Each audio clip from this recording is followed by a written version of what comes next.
ആരോഗ്യവകുപ്പ് director doctor KJ. റീനയുടെ സ്ഥലമാറ്റത്തിൽ സർക്കാരിന് ആശ്വാസം. സ്ഥലമാറ്റം സ്റ്റേ ചെയ്ത അഡ്മിനിസ്ട്രേറ്റീവ് ട്രൈബ്യൂണൽ ഉത്തരവ് ഹൈക്കോടതി റദ്ദാക്കി. പുതിയ DHSന് ചുമതല ലഭിച്ച ശേഷമാണ് ഡോക്ടർ കെ.ജെ. റീന ട്രൈബ്യൂണലിനെ സമീപിച്ചതെന്ന് ഹൈക്കോടതി. നിയമ പോരാട്ടം തുടരുമെന്ന് ഡോക്ടർ കെ.ജെ. റീന. സർക്കാരിന് ആരോടും പ്രതികാരമില്ലെന്ന് ആരോഗ്യമന്ത്രി. സ്ഥലംമാറ്റ ഉത്തരവുമായി ബന്ധപ്പെട്ട് ആരോഗ്യമന്ത്രിയും ഡോക്ടർ കെ.ജെ. റീനയും നേർക്കുനേർ ഏറ്റുമുട്ടി. ട്രൈബ്യൂണലിൽ നിന്ന് സ്റ്റേ നേടിയതോടെ ആദ്യ വിജയം റീനയ്ക്ക്. വിട്ടു നൽകാൻ സർക്കാർ തയ്യാറായിരുന്നില്ല.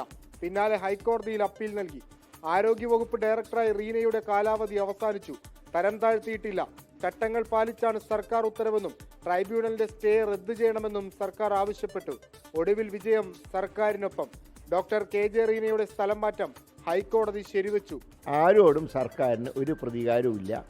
സർക്കാരിൻ്റെ സിസ്റ്റത്തിനോട് സഹായിക്കുന്നവർ അതേത് സർക്കാരിൻ്റെ കാലത്ത് വെച്ചാലും സർക്കാർ സിസ്റ്റത്തിനോട് സഹകരിക്കുന്നവർക്കുള്ള പൂർണ്ണ സംരക്ഷണം ഡിപ്പാർട്ട്മെന്റിലുണ്ടാവും. പുതിയ DHSന് ചുമതല ലഭിച്ച ശേഷമാണ് റീന ട്രൈബ്യൂണലിനെ സമീപിച്ചത്.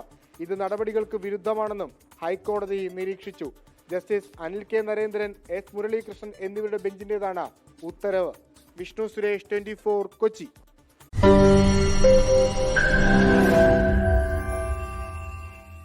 ലോകത്തെവിടെയായാലും ഏത് സമയത്തും 24 വാർത്തകളും ഓഗ്മെന്റഡ് റിയാലിറ്റി പാക്കേജുകളും എക്സ്പ്ലെയിനറുകളും വിശദമായി കാണാൻ ഞങ്ങളുടെ YouTube ചാനൽ നിങ്ങൾക്ക് സബ്സ്ക്രൈബ് ചെയ്യാം.